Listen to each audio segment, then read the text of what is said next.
Hey everybody, welcome to Concierge Confidential. I'm your host, Brian Ortega, and in this episode, we're going to be talking about Vegas and how much it costs. So we're going to be going over how much things cost in restaurants, how much things cost in the casino, how much it costs to gamble, tipping, all that fun stuff of really breaking down how much things cost in the city of Las Vegas. So this is really great for anybody planning on coming to Vegas or anybody on the fence about coming to Las Vegas.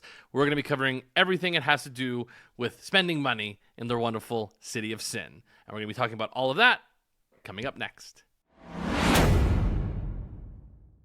Okay, everybody, so let's go ahead and dive into this. So let's talk about price. So I actually came up with this idea when I was talking with a couple of my friends about I went somewhere and just ordered sort of off the top of my head what I thought something was going to be. I ordered it, it came out, and it ended up being a lot more than I thought it was going to be. So to give you the specific example, I actually went to Easy Speakeasy on a Saturday because I was out and I was just checking stuff out at the Aria, and then I ended up at Easy Speakeasy. I ordered an old fashioned. Most cocktails in Las Vegas range between $18 and $20 on Las Vegas Boulevard, and I was kind of expecting that's what I was going to have to pay, and then got the drink. I saw him make it. It was, fine, I guess. And then boom, here comes the bill, $29.50.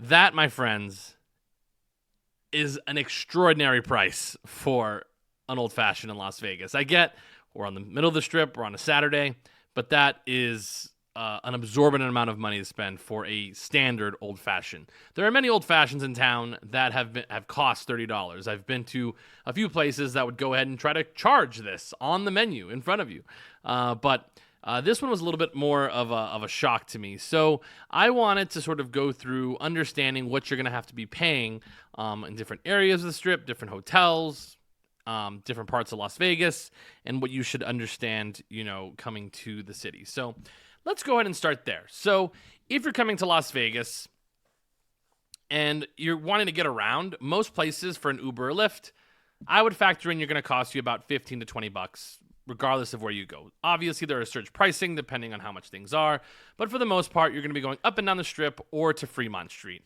Obviously, if you're going to be going to Henderson or you're going to be going to like the Hoover Dam, for example, it's definitely going to cost a lot more money to do that. But if you're going up and down the Strip to different hotels and such, I would factor in spending between $15 and $20 per cab ride. Or cab or Uber ride. So just keep that in mind if you're going to be doing any type of transportation. Also, in general, if you come to Las Vegas, there's obviously the charge for your hotel room. Then there's obviously the regular tax that goes on top of that. Just always remember that we do have that dreaded resort fees. Resort fees are some of the most ridiculous fees that have ever been created in the history of mankind. So most resort fees, they are per night, and most of the time, it's climbed all the way up to $40, sometimes $50, depending on where you go. So just understand that per night, you are going to be spending an extra $50 regardless across the board. So if you're staying 3 nights, you're spending $150 on resort fees, whether you use the gym or not. Obviously, you can check and see what these are, how much they cost, depending on where you are. But really, they really range between $39 and $50, depending on the resort you are visiting. And they typically cover things that you're probably not going to use. If you're somebody who uses the gym, cool.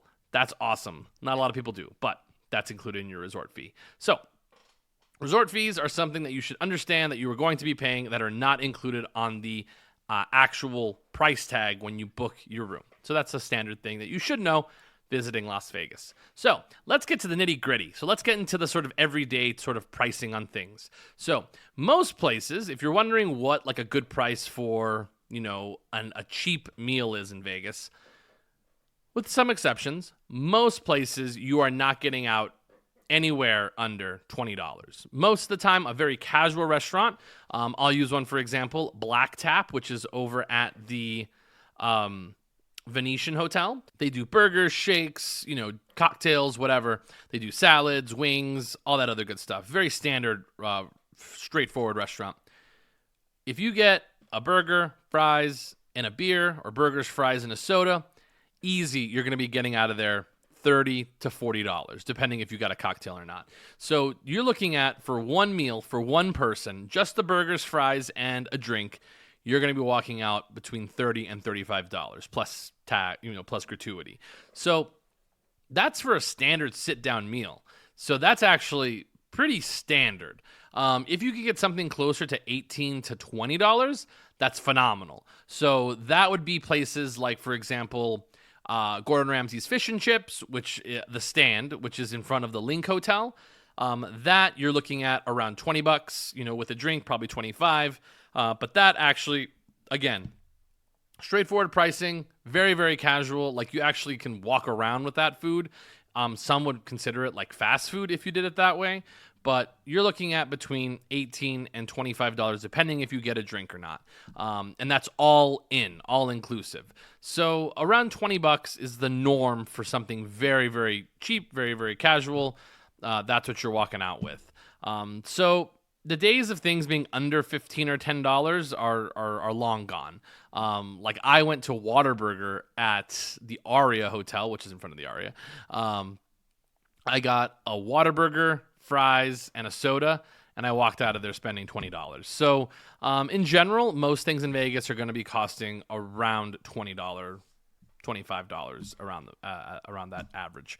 So moving on. So let's go and talk about lunch or dinner. So those are actually two very different things. So let's actually split these up. So the thing I just talked about was basically what you would spend for lunch or breakfast. A lot of breakfast places are also going to be quite expensive.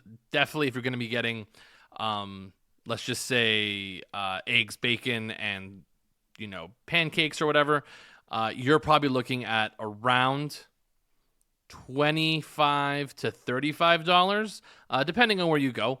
But most of the time, if you get like bacon and eggs, you're looking between, $20, $25 for that, plus a drink, coffee, whatever. You're going to be looking at between a $30 to $45 bill for just breakfast. Again, all these things change. Everything, for the most part, depends on the property that you're staying at. So places like the Bellagio, the Aria for me is super corporatized now, where you actually shouldn't be eating at the Aria unless someone else is paying for it. It's really gotten absorbently expensive to eat or drink or do anything at the Aria. And again, it's just so corporate that I have such a distaste for it because of that. The Cosmo's still cool, obviously, is now owned by MGM Resorts, so just kind of keep an eye on that. But places like Aria, Bellagio, Cosmo, quite corporate. So you're going to be seeing a lot of those, extreme prices for when we talk about these places. But those places are going to be the premium price places because they are Forbes 5-star, Forbes 5 Diamond, and that comes with the price built in. So obviously the other hotels in their collection, like Luxor, the Mandalay Bay, Excalibur, MGM Grand, New York, they tend to have a little bit more affordable price point. So you're usually able to find things that are a little bit more doable in terms of the everyday pricing. For the cocktails, sometimes that factors into it, but we'll get to the cocktail, situation in a second.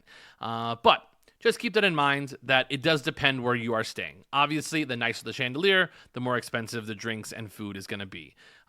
Caesars, for example, really likes to pride themselves on being the sort of mid-level place for people to visit and enjoy their weekend at. So what does that mean? So typically places like Caesars Palace in particular, would be more along the lines as a Bellagio or Aria, for example. But they do have many properties. Caesars Entertainment has many properties that cater to people who are more in the mid-range. So things like the Link, Flamingo, Horseshoe, for example. They also have the Harrah's Hotel, the Cromwell. All these hotels tend to cater to more of a mid-tier, mid-level guest, meaning that you're looking for more budget-friendly, you're looking for more financially conscious people are going to be going to these places. And they also just want sometimes quantity over quality for some things, which means that they do want the most bang for their buck. So if they're going to be spending $30, they want to see it on the plate, which is not always the case for places like, say Aria, say the Wynn, that kind of thing. But when we get to the Wynn, the Encore, Venetian, Palazzo, we're getting into a totally different ballgame. Places like the Wynn and the Encore, you really do see the difference in scale of what they are offering and what, for example, Aria is offering. The thing with the Wynn and the Encore is I do see the quality on the plate. You see the type of ingredients that they use. You see the real care that goes into their cuisine because they know that they have a luxury brand on their hands. Aria is a luxury brand, but I think more built up in its own mind. Again, very corporate. It's for people who are for the convention crowd that really want to stay at a nice hotel, but don't know really what nice is. Even though Aria is a very nice property, again, very corporatized. It feels sort of like gentrification, if you will. It doesn't have the care there. It's just, we spent a lot of money on this thing. You should spend a lot of money on it and take what we give you. The Wynn and the Encore just have that extra level of finesse that goes with it. And I think that makes a huge, huge difference.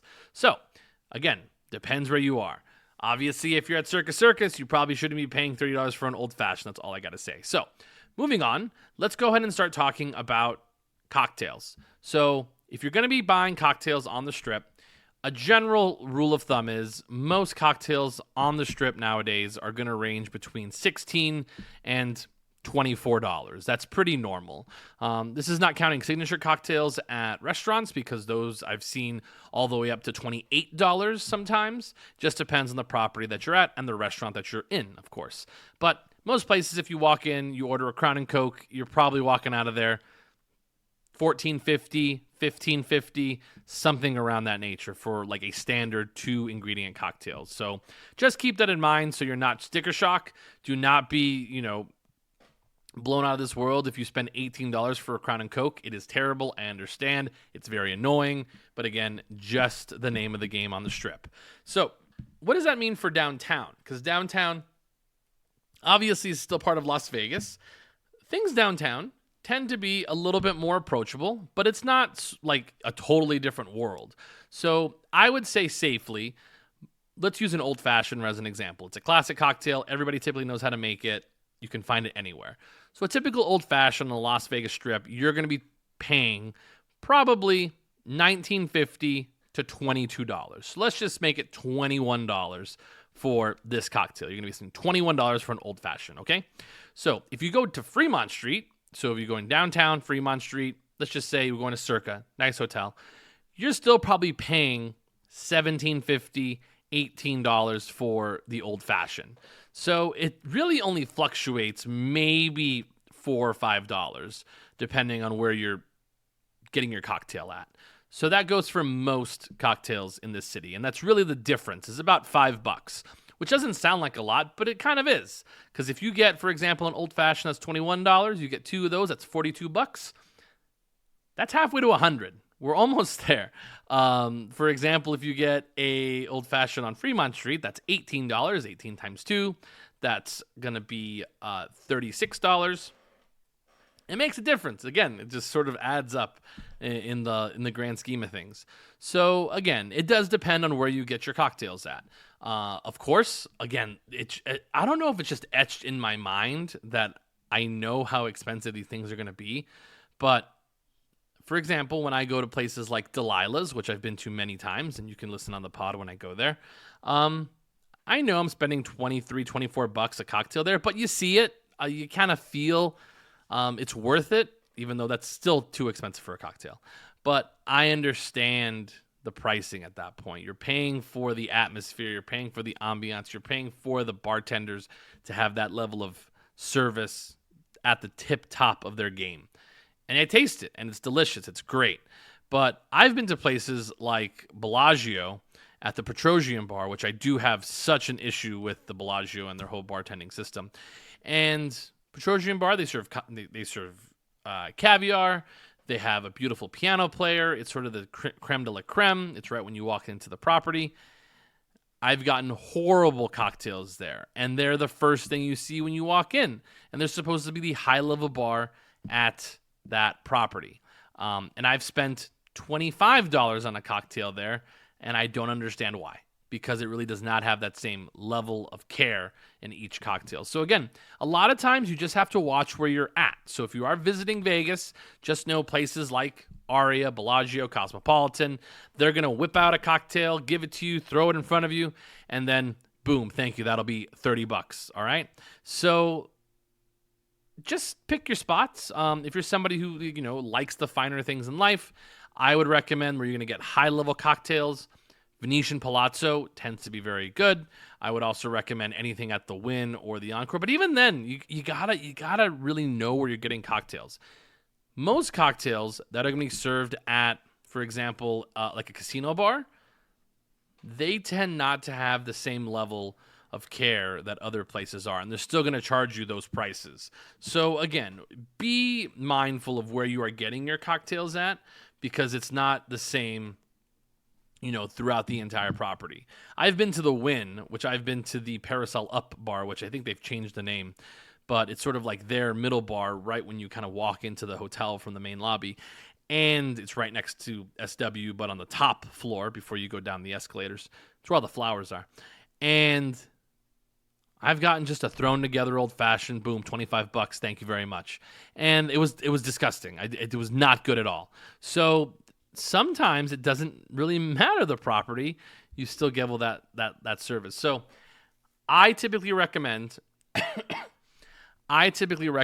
that you, if you're going to get cocktails and you're going to just be passing through, high limit bars are great. I would walk up to restaurants are probably going to make the best cocktails because they have to have that different level of service that like a service bartender would. But again, you have to sort of read the room. You got to kind of look at the bartender. You have to do a little bit of your homework and check. Should you have to? No, but this is real life and you have to sort of watch out for yourself, obviously. So again, it depends where you are, but also there's even tighter restrictions inside of that when you're looking for drinks. So again, on the Strip, most of the cocktails are going to be between $18 and $24. I know it's sort of a big range, so we'll say $21. And then on Fremont Street, you can usually find a cocktail between $15 and $17, depending on the property you're there at, and then obviously the type of bar that you're sitting at as well. So let's go ahead and move on to dinner. So restaurants. So the thing with restaurants is most restaurants in town, they're expensive. Honestly, the biggest markup in this city over time, other than the hotel rooms, has become its restaurants. My goodness, you cannot go to a restaurant and get out of there without spending $100, ever. It is extremely rare to go to a restaurant and not have to spend more than $100, and it's crazy. I have to sort of, I would say, budget it out. I tend to spend or want to spend about $100 when I go out, and something around there. I don't want to get too crazy. I want to sort of keep it on that budget. So typically that affords, if you go to really any restaurant on the Strip, by yourself, obviously I'm doing these as if you're one person. If you're more than two, you just times it by 2, obviously. But I go out, I usually have one cocktail, an entree, and then an appetizer or a dessert. Typically the way that I roll. And usually most places, that is going to add up to about $80 to $85, depending on what your entree is. Obviously, if you get a steak, we're going above and beyond. But let's just say that your entree is about $60. That's about the normal going rate for, let's just say, like a pork chop or for like a fillet of fish or like a rack of lamb. $60. You get yourself a cocktail. Cocktail's going to spend about $20. So now we're looking at $80. So if we're going to be staying around our $100 sort of budget, that allows you for one more cocktail or an appetizer or a dessert. Because most of those things are around the same price. Appetizers in Las Vegas, man, appetizers, if I was going to sort of break down a menu and tell you what item has been marked up the most inside of a restaurant, besides obviously the steak and the fish, steak and lobsters, appetizers, oh my God. most appetizers on the strip are averaging around $30 a plate. That's usually $32 most places. You get a salad, most salads are $20, $25. They're huge things of salad. It's like, how did the lettuce get more expensive from this part of the street to where I'm living right now, where it's really just like, how did a salad get this expensive? It's wild. So, going back to it, the appetizers have become so expensive that it's almost like doing an entire meal by just getting the appetizers. So typically when I'm looking for how I'm going to budget it out, that's usually the way that I do it. I do an entree, drink. I'm either getting an appetizer or a dessert. And honestly, that's enough food for me. Like, I can't really eat more than that type of food. Like the other night, I went to Cathedral, which is over at the Aria. And I had the fettuccine, the black truffle fettuccine. Fantastic, $60. Then I had a cocktail, and then I had a dessert. And the dessert was unbelievable. The dessert was fantastic. It was this beautiful, big, thick chocolate cake. Oh, with just sort of like this coffee sauce that goes on top and on side of it. Ooh, delicious. I also did have like one of their other cocktails, which I've ranked in my top 5 favorite cocktails ever, which if you want to check that out, check it out, conciergeconfidential_LV on Instagram, or you can check it out on our TikTok, which is at Keys to Vegas, top 5 cocktails I've ever had. They changed it, though. They did change the name of it, and it was good. But again, the bartenders were kind of on their way out, so it was fine. And they also changed. They don't have the cool, like, pattern that they put on it the first time. So disappointed about that, but it's okay. So anyways,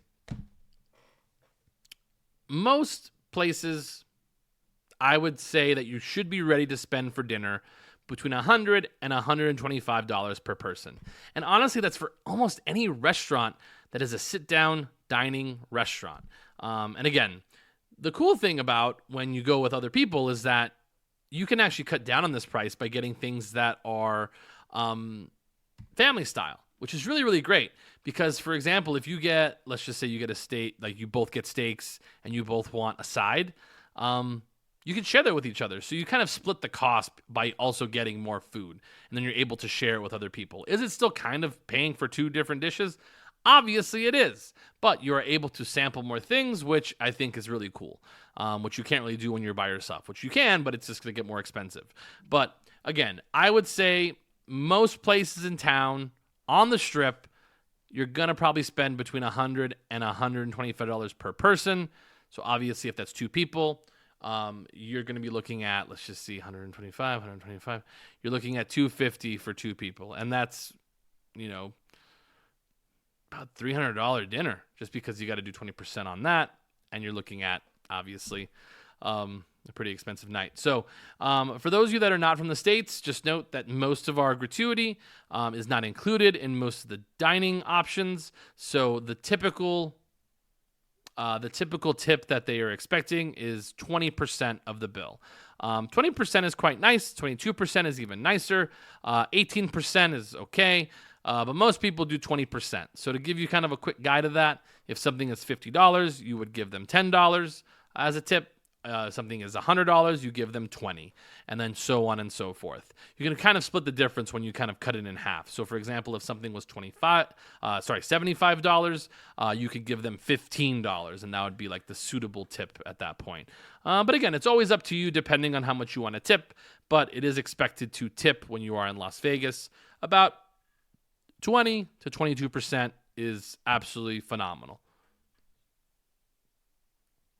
So speaking of tipping, let's go ahead and talk about tipping the cocktail waitresses and the dealers. So cocktail waitresses, I always tell people, is the number one person you must tip. It is a requirement. You shouldn't be allowed to skip them.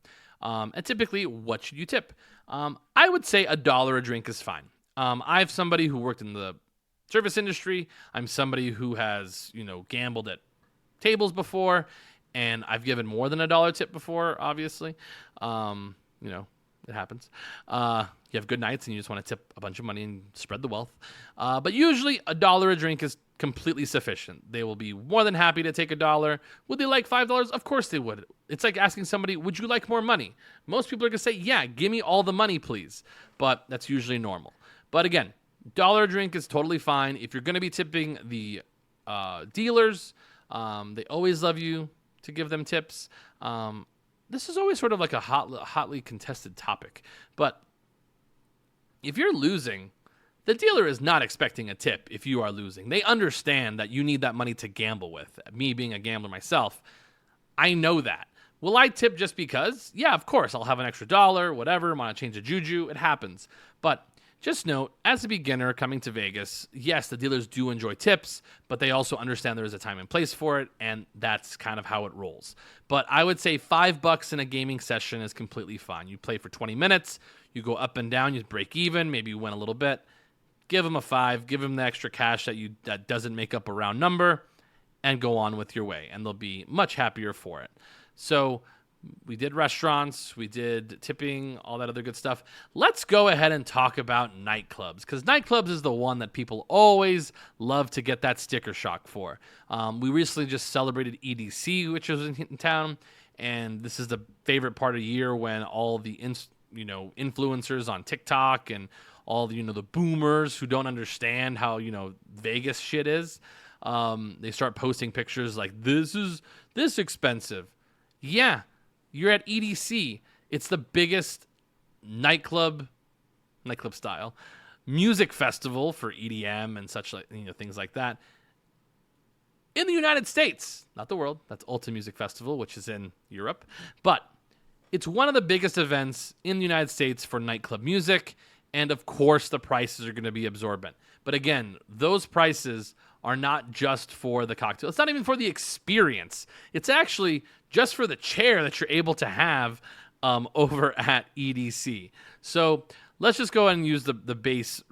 Actually, tangent really quick. So at EDC, I've done it a couple times where I was able to go to VIP on a Sunday. Full disclosure, I was a concierge at the time, so they invited us. So I was able to go to EDC on Sunday for free and do the VIP experience. Whatever. Hate me. Say whatever you want. I did it. So there's your full disclosure for all the people like Vital Vegas online who want to talk about who doesn't disclose things. I just disclosed it to you. There you go. Just because you get free shit at Ellis Island, good for you that they're sponsoring you while they're doing all their construction over in front of the hotel. Anyways, so let's go ahead and talk about it. So EDC, they show like bills that say like $250,000 for one night at EDC. Yeah, so what are you getting? So you are getting, obviously, all these big giant bottles of champagne, because if you look at the receipt, that's what it is. Bottles of water, which are extremely expensive if you do, like, the buckets that they do, and then, of course, everybody's thirsty because it is hot outside. And, of course, you get all of the champagne, you get all of the vodka bottles. They're just magnum sized when you go to these places, so they're costing, thousands and thousands of dollars to do this. And it's all night long. You have to remember, if you started at, let's just say, 7, 8 o'clock in the afternoon, you are going all night until at least 4 o'clock in the morning. A lot of times till the sun comes up, but we'll just say 4 o'clock, easily. So that's easily doable in one night if you're spending that amount of money. Also with that, you are paying for that marquee sky deck, which gives you the best view of all of EDC, which has thousands and thousands and thousands and thousands of people. You also get access to the VIP area, which is important to note because you do get like more bars to go to, more places to go get food, more little games that you can play inside that VIP area, bathrooms that are actually much nicer than the bathrooms that the general public has to actually use. Think of like the bathrooms that they use at golf tournaments that are air conditioned and actually like smell good. And of course, number one of overall, you get a beautiful place to sit and get off of your feet from dancing in the evening. So you are not just paying for that bottle. You're not even paying for the experience. You are paying for the comfort of sitting in that seat and getting the beautiful view that you get at the sky deck. Is it absorbent? Of course it is. But we have lots of things in town that are absorbent. Who cares? If you're not the person that paid for it, leave everybody alone. But let's go back to the regular nightclubs. So regular nightclubs, the way that it works is you're going to have a spending minimum for that space, depending if it's a day club or a nightclub. Nightclubs, sometimes they have 2-bottle minimums, so on and so forth, or they'll have a minimum you have to hit. It goes from there. So most places in town, you're going to be spending between $2,000 and $4,000 for your space, depending on how many people you have. Typically, it goes like 4, 8, and then, of course, to 10. So that's usually sort of like the breakdown. Sometimes we'll do tables for like 2 or 3, very rare. But typically, the starting point for a like couch area is typically about 4 people, which usually comes in around $2,000 to $2,500. Depends on the night, obviously. Just really depends when you are going. That's when the prices will fluctuate. It's dynamic pricing. That's the way it works. But just know you will be spending more than what the minimum says. So, for example, if something says that it is a $4,000 minimum spend, you are spending $4,000 minimum. That's the point you have to get to, which is easily doable. That's like 2.5 bottles, so 3 bottles basically. Each bottle is between, $700 to $900, depending on what type of bottle you get.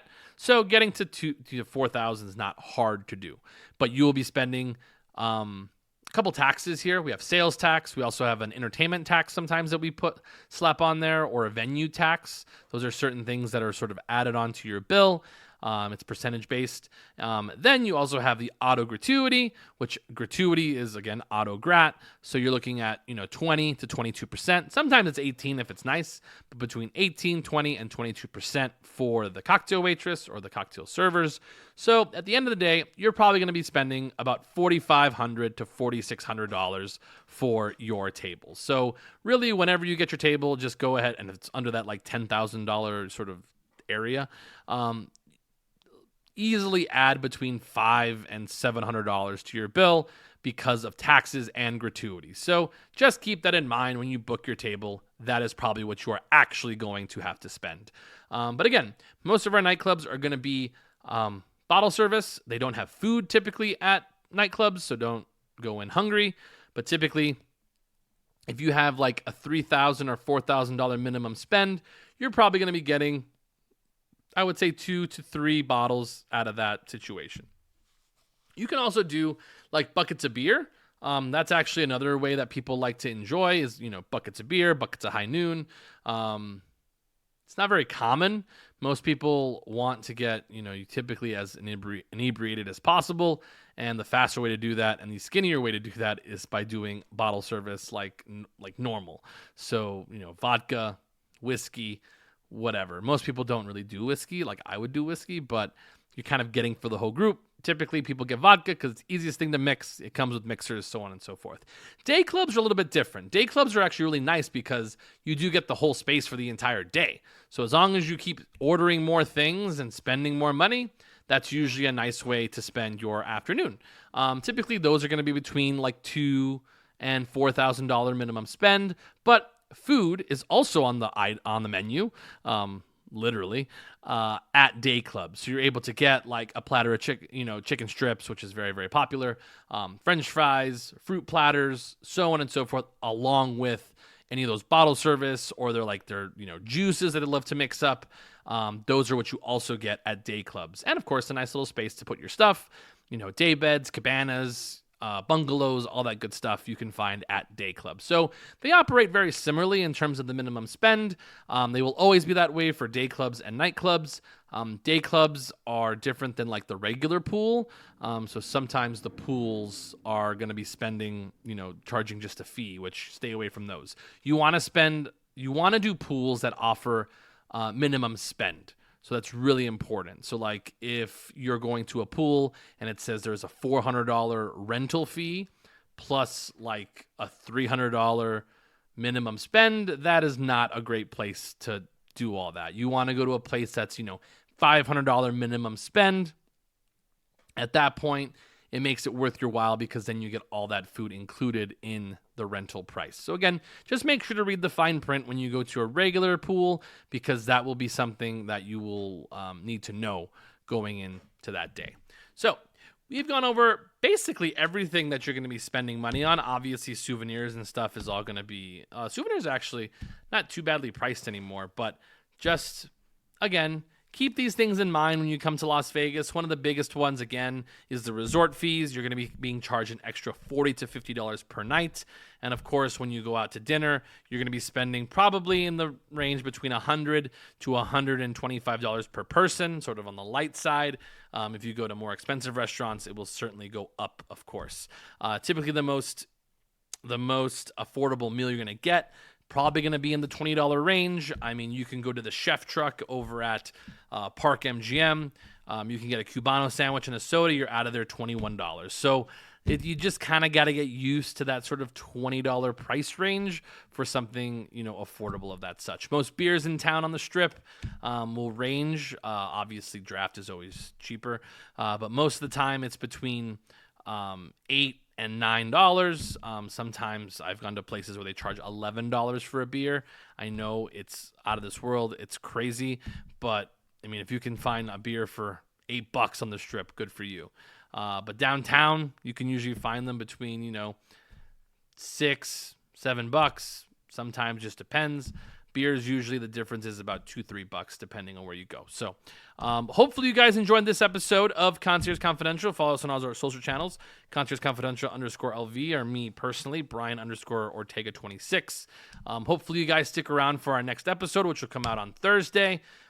Really appreciate you guys sort of giving me the feedback for the first one of Last Night in Vegas, the new episode where I went to the Collins Bar and sort of talked you through what the evening was like. We're going to have a couple more of those set up. But again, thank you so much for listening and taking the time. Make sure to follow us on our podcast channel. And of course on YouTube, of course, subscribe. That's always very helpful as well. So again, thank you so much for listening. I'm Brian Ortega. If you see me out in the world, feel free to come and say hello. Maybe I'll buy you a drink. But remember, keep it confidential.